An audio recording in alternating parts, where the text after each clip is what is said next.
ಕರಂದ್ಲಾಜೆ ವಾಗ್ದಾಳಿಯನ್ನ ಮಾಡಿದ್ದು ಮರ್ಯಾದೆ ಇಲ್ಲದ ಬೇಜವಾಬ್ದಾರಿ ಮುಖ್ಯಮಂತ್ರಿ.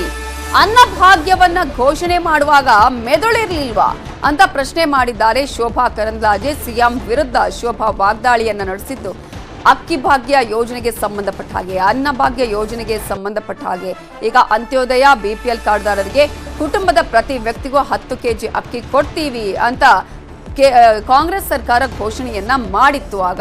ಸೊ ಈಗ ಅದಕ್ಕಾಗಿ ಪರದಾಟವನ್ನ ಮಾಡ್ತಾ ಇದೆ. ಅಕ್ಕಿಯನ್ನ ಜೋಡಿಸುವ ನಿಟ್ಟಿನಲ್ಲಿ, ಸಂಗ್ರಹ ಮಾಡುವ ನಿಟ್ಟಿನಲ್ಲಿ ಕೇಂದ್ರದ ಅಕ್ಕಿ ಸೇರಿಸಿ ಒಬ್ಬರಿಗೆ 15 ಕೆಜಿ ಅಕ್ಕಿ ಕೊಡಬೇಕು. ಅಕ್ಕಿ ಕೊಡೋದಿಕ್ಕಾಗದಿದ್ರೆ ಅಧಿಕಾರ ಬಿಟ್ಟು ತೊಲಗಿ, ಒಂದೇ ತಿಂಗಳಿಗೆ ರಾಜ್ಯದಲ್ಲಿ ಅರಾಜಕತೆ ತುಂಬಿದೆ ಅನ್ನುವಂತಹ ವಾಗ್ದಾಳಿಯನ್ನ ಮಾಡಿದ್ದು ಚಿಕ್ಕಮಗಳೂರಿನಲ್ಲಿ ಕೇಂದ್ರ ಸಚಿವೆ ಶೋಭಾ ಕರಂದ್ಲಾಜೆ ಈ ಹೇಳಿಕೆಯನ್ನ ಕೊಟ್ಟಿದ್ದಾರೆ.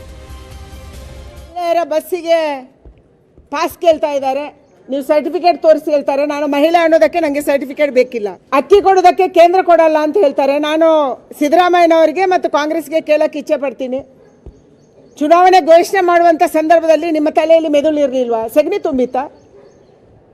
ಯಾಕೆ ನೀವು ಮೋದಿಯವರ ಕಡೆಗೆ ಈಗ ಬೆರಳು ತೋರಿಸ್ತಾ ಇದ್ದೀರಿ? ಕೇಂದ್ರ ಸರ್ಕಾರದಲ್ಲಿ ಬಫರ್ ಸ್ಟಾಕ್ ಇರುವಂಥದ್ದು ನಮ್ಮ ದೇಶಕ್ಕೆ ನೆರೆ ಬಂದಂಥ ಸಂದರ್ಭದಲ್ಲಿ, ನಮ್ಮ ದೇಶಕ್ಕೆ ಬರ ಬಂದಂಥ ಸಂದರ್ಭದಲ್ಲಿ, ನಮ್ಮ ದೇಶದಲ್ಲಿ ಯುದ್ಧದ ವಾತಾವರಣ ಇರುವಂಥ ಸಂದರ್ಭದಲ್ಲಿ, ನಮ್ಮ ದೇಶದಲ್ಲಿ ಕೊರೋನಾದಂಥ ಮಹಾಮಾರಿ ಬಂದಂಥ ಸಂದರ್ಭದಲ್ಲಿ ಆ ಬಫರ್ ಸ್ಟಾಕನ್ನು ಯೂಸ್ ಮಾಡೋಕ್ಕೆ, ಉಪಯೋಗ ಮಾಡೋಕ್ಕೆ, ದೇಶದ ಜನಕ್ಕೆ ಅನ್ನ ಕೊಡೋಕ್ಕೆ ಇರುವಂಥದ್ದು. ಕೇಂದ್ರ ಸರ್ಕಾರದ ಅಕ್ಕಿ 5 ಕೆಜಿ ನರೇಂದ್ರ ಮೋದಿ ಅವರು ಕೊಡ್ತಾ ಇರೋದು. ನೀವು 10 ಕೆಜಿ ಹೇಳಿರೋದು ರಾಜ್ಯದು. ನೀವು 10 ಕೆಜಿ ಅಕ್ಕಿ ಕೊಡಿ, ರಾಜ್ಯದ ಜನಕ್ಕೆ ಒಬ್ಬರಿಗೆ 15 ಕೆಜಿ ಅಕ್ಕಿ ವಿತರಿಸಿ, ಕೇಂದ್ರ ಮತ್ತು ರಾಜ್ಯ ಸೇರಿಸಿ. ಇಲ್ಲಾಂದ್ರೆ ಅಧಿಕಾರ ಬಿಟ್ಟು ತೊಳಗಿ. ಒಂದೇ ತಿಂಗಳಲ್ಲಿ